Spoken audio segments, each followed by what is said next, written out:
the Watergate building in Washington, this is Hotline TV.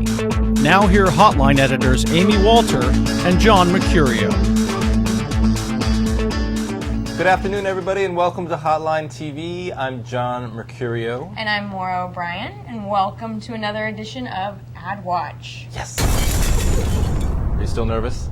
Yes. Oh, well, we'll try to work that out. Rudy Giuliani broke from his string of direct mail and radio ads and finally shelled out the dough for his first television ad, which will air in New Hampshire tomorrow. Let's take a look. New York City, a city that was in very, very difficult condition when I became the mayor.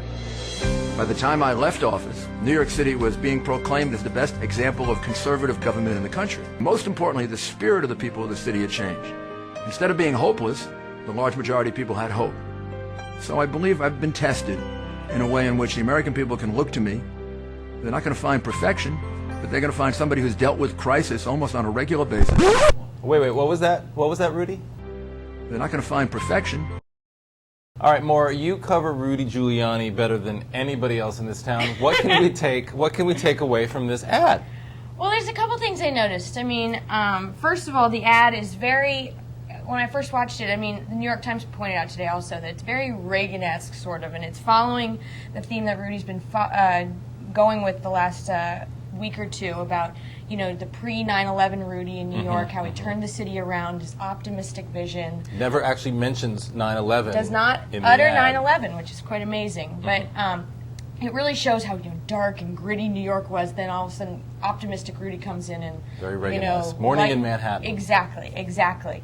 And it also, I mean, this ad, it's running in New Hampshire. It also kind of a little dig at Mitt Romney, who's been lately really attacking Giuliani's mayoral policies. Well, also, I think it's an ad. It's the type of ad that plays well to New Hampshire Republicans, people who are sort of, anti-tax Republicans, people who like don't to see, care so much about the don't want to hear stuff. about his, the cultural or the social stuff. Right. I guarantee you're going to see a very different ad if he ever does run ads in Iowa, which he very well may not do, or South Carolina. You're going to see a very different ad playing to the Republican base down there. Right, and I also think it's interesting. I mean, this ad comes, 2 days after, two of Rudy's top, people in his campaign were talking about his primary strategy and how they were kind of almost, lowering his expectations for New Hampshire, for Iowa, for all the early states, and it comes out on the same day the new poll shows, Mitt Romney with a pretty sizable lead over Rudy in New Hampshire. In New Hampshire, yeah. So it shows, as the campaign lowers expectations, he's up with this new ad, just kind of secretly trying to,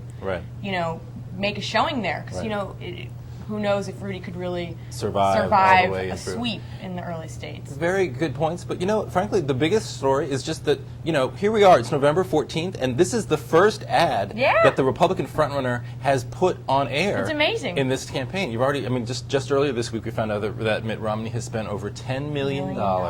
He's run over 10,000 actual airtime ads during this campaign so far. So the fact that Giuliani is just beginning this air war it's amazing. In and of itself is amazing. But you're right, conservative, the word conservative mentioned during this ad, obviously going towards that sort of New Hampshire fiscal conservative in a very, very different way than I think you will in Iowa or South Carolina. Right.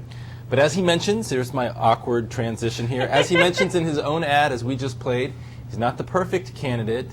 Which leads me to the next Giuliani story. Any quick thoughts? Reminded today. Any quick thoughts on Judy Regan's potential $100 million? Is it a $100 million lawsuit? $100 million lawsuit, and I mean, so in the first day of how it's been covered, I mean, Rudy himself addressed it today as a gossip column story, which he got a little help from the New York Post, which put it on page 6. Exactly, it has been covered. At least today, it seemed very sensational and like a gossip story. But I mean, the New York Times in their coverage, really focused on the relationship between Rudy and Fox News and Roger Ailes and that issue. I mean, if you just start looking at that, that could potentially have some legs. But Judith Regan, herself, she's not the best messenger for she this lends cause. Herself to just tabloid type right, because and as I was saying to somebody this morning, look, we're looking at it from the perspective of Giuliani and how this story could affect Giuliani, but pretty quickly in any sort of conversation about Judith Regan, you start talking about O.J. Simpson. Exactly. If I did it, I know. It's really hard on the surface to take it seriously. Exactly, but we'll have to we'll have to keep tabs on it. Yes. Well, that's all the time we have for today on Hotline TV. Thanks for watching.